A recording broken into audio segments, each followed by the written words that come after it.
irmãos e irmãs, uma alegria muito grande falar com vocês. E muito obrigado ao ITC pelo convite. A mente é a assassina do real. Como conciliar o aforismo de A Voz do Silêncio, a mente é a assassina do real, com o tema deste ano do ITC, a mente que abraça o universo? É realmente uma questão intrigante à primeira vista. Vejamos o que está contido na frase a mente é a assassina do real. Comecemos com a palavra real. O que é real neste mundo de Maia, no qual vivemos em constante impermanência? E o que é esta mente acima referida? Na terminologia teosófica, esta mente deve se referir ao aspecto kama-manásico de nossa constituição cétupla, ou seja, a mente ligada aos desejos e que é predominantemente separatista e analítica. Já a mente do título do ITC parece nos remeter ao nosso princípio manas búdico, sintético, intuitivo, unificador, que nos permite acessar um conhecimento mais elevado e perceber a grande heresia da separatividade, assim como o aspecto mais macro, a mente universal, da qual somos parte integrante. Observemos o que o livro Dhammapada diz sobre esses aspectos da mente. Todas as coisas são precedidas pela mente, guiadas e criadas pela mente. Tudo o que somos hoje é o resultado do que temos pensado. O que hoje pensamos determina o que seremos amanhã. Nossa vida é criação da nossa mente. Se falamos ou agimos com a mente contaminada pela ilusão, o sofrimento nos acompanha, tal como a roda segue os passos do boi que puxa a carroça. Se falamos ou agimos com a mente lúcida, a felicidade nos acompanha, tal como a sombra segue o corpo do qual se projeta. Que exemplos podemos dar do uso real dessa mente, que é assassina, e que exemplos, nomes, podemos citar entre aqueles que desenvolveram a mente que abraça, que abarca, que abrange, que engloba? Isso fica para as nossas reflexões. Isso pode nos ajudar a trazer o questionamento para o nível prático. Em nós convivem esses dois aspectos, um mais elevado e outro inferior. Nossa felicidade ou nossa desdita vai depender do ponto para onde o pêndulo de nossas ações se direcionar, se para cima ou para baixo. Na história da raça humana, a constituição cétupla vem se desenvolvendo gradualmente. Alguns seres já se encontram com seus princípios bastante desenvolvidos, enquanto a maioria engatinha. O advento do movimento teosófico no mundo, a partir do ciclo que começou em 1875, veio justamente contribuir para resgatar os mais atrasados no caminho. Os mestres de sabedoria e sua principal agente, H.P. Blavatsky, fizeram um esforço hercúleo para dar em cabo de sua missão quase impossível: libertar vidas humanas, tirar-nos do atoleiro em que estamos metidos neste ciclo de Kali Yuga. William Quan Judge, um dos fundadores da Sociedade Teosófica, explicou numa de suas cartas que esse ciclo denso é, contudo, muito propício para o avanço espiritual. O esforço redobrado para progredir produz suas recompensas. Diz ele também no panfleto Um Epítome da Teosofia: no Kali Yuga, nós somos hipnotizados pelo efeito do imenso corpo de imagens da luz astral, composto de todas as ações, pensamentos e assim por diante de nossos ancestrais, cujas vidas tendiam em uma direção material. Estas imagens influenciam o homem interior, que está consciente delas, por sugestão. Em uma época mais brilhante, a influência de tais imagens seria no sentido da verdade. Vejam esse outro trecho em que William Judge chama a atenção para a ligação existente entre as leis cíclicas, o progresso da humanidade e a ajuda que podemos receber. Aspas. Num ciclo que tem o arco descendente e o ascendente, os adeptos têm que esperar pelo momento oportuno para poderem ajudar a raça humana a elevar-se. Eles não podem nem devem interferir na lei kármica. Assim, eles voltam a trabalhar ativamente no sentido espiritual, quando sabem que o ciclo está prestes a chegar ao seu momento decisivo de virada. Fechando aspas. E foi no momento decisivo que a Sociedade Teosófica foi fundada, a fim de incutir uma nova qualidade de pensamento na mente da humanidade como um todo. E aqui vamos inserir uma citação de Gottfried de Purucker. A mente é uma das funções ou atributos inatos do ser fundamental, ou da consciência da entidade monádica. Portanto, um veículo ou instrumento da mônada, ou espírito, ou Deus interior, nome dado à soma dos estados de consciência agrupados sobre pensamento, vontade e sentimento. A mente é um elo, uma ponte entre o espiritual e o material. Passemos a H.P. Blavatsky.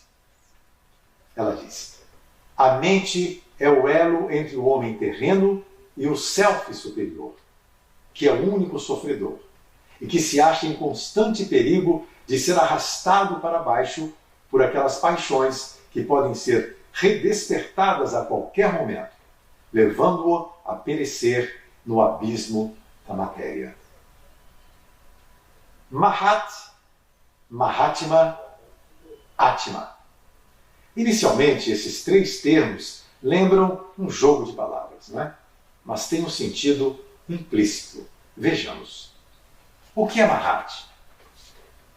É a grande mente universal, o terceiro aspecto do Logos, aquela que tudo contém em seu seio. Tudo que poderá ser pensado em um Manvantara já está nela contido a priori. No universo, nada se cria. Tudo rodopia, como da dança de Shiva. Tudo emana no eterno vir a ser. O homem é um co-criador, um co-modelador, mas ele trabalha com um material previamente existente.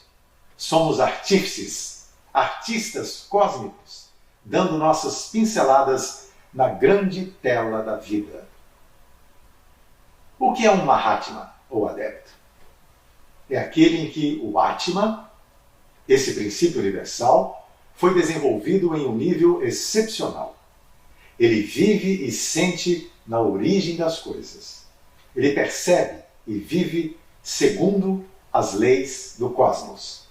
Ele tem uma mente que abraça o universo e acolhe a humanidade órfã que peregrina em zigue-zague. Como podemos desenvolver a mente Buddhi e não a mente Kama? Ou, como podemos desenvolver a mente Buddhi a partir do domínio e conhecimento da mente Kama, que é só desejos? Olhando ao redor, é fácil ver as consequências do predomínio de Kama no ser humano. Não é preciso dizer.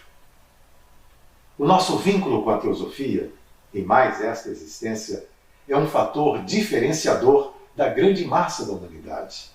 Uma diferença que nos traz o dever de nos aproximar dos nossos semelhantes e ajudar neste mutirão de esforço pela diminuição da ignorância no mundo. Como disse o Senhor Buda, a ignorância é a maior causa de sofrimento. E como um teósofo deve trabalhar? Evidentemente que não existe uma maneira única. Cada um de nós é um meio de ação no mundo. Quando nos vinculamos conscientemente ao movimento e começamos a trilhar a senda pela lei natural que regula este acesso, nossas qualidades e defeitos vêm à tona numa velocidade mais acelerada. Precisamos descobrir quem somos, qual o nosso potencial para o bem e qual o perigo que também podemos representar. nada fica fora da lente do grande observador silencioso. A meta real a ter em vista, esta é uma citação de Judge, em um epítome da teosofia.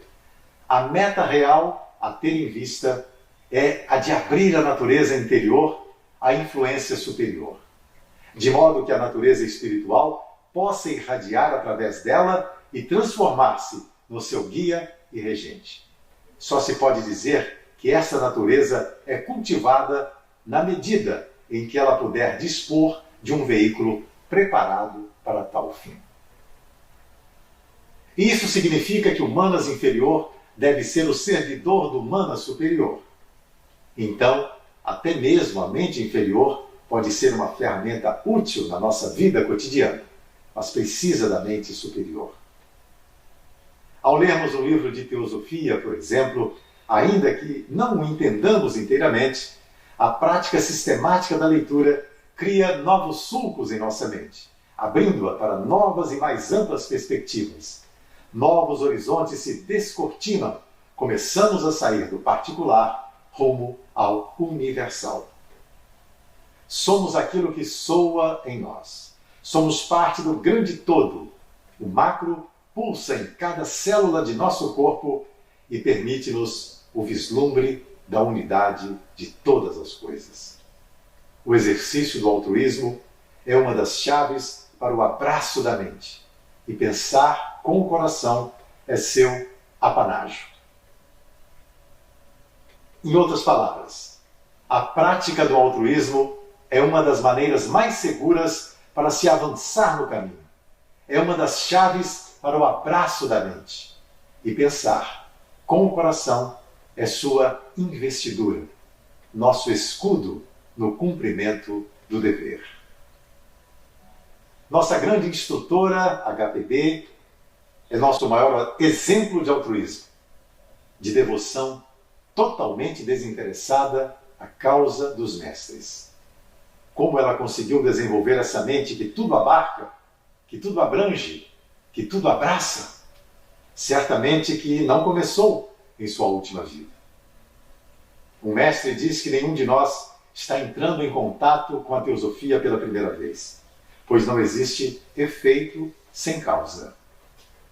Uma obra tão magnânima e um ideal tão gigantesco exigem braços de um Hércules e a mente de uma Ísis. Quantas vidas serão necessárias para forjar um caráter assim? No nosso caso, o primeiro passo já foi dado, e cá estamos na escola que prepara servidores.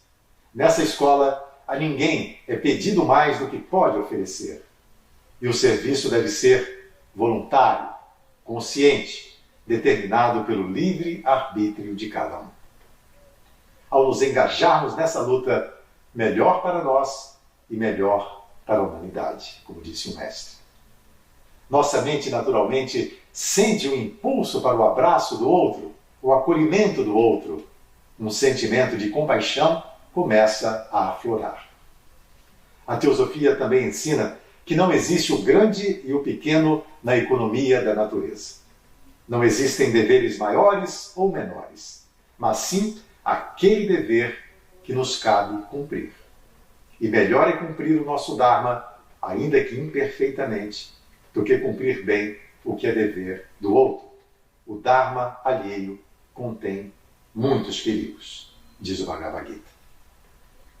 Nossa mente é uma centelha da grande mente universal. Bem e mal convivem dentro de nós. A maestria consiste em saber discernir o joio do trigo durante a caminhada. Abrigamos sentimentos que jamais imaginaríamos que pudéssemos abrigar em nosso íntimo. É preciso olhar para eles sem julgamentos, mas determinados a iluminar nossas sombras. E aqui precisamos viver a morte da dúvida, do medo e da ansiedade. Não podemos fugir de nós mesmos, e o abraço de nossa mente não é para ferir ninguém, para arranhar ninguém.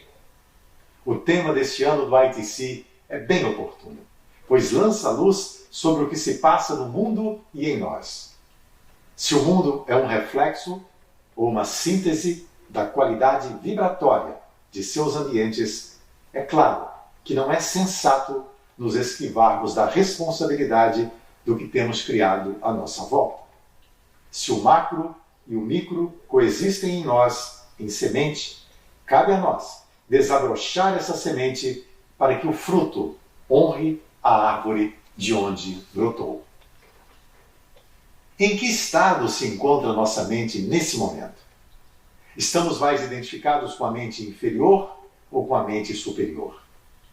O teosofista vive permanentemente no limiar desta escolha, já que não se pode servir a dois senhores ao mesmo tempo. Para quão longe conseguimos abrir nossos braços num abraço afetuoso e compassivo, de acolhimento e gratidão pela oportunidade de servir? Aprender e servir é um grande privilégio, uma conquista, um mérito.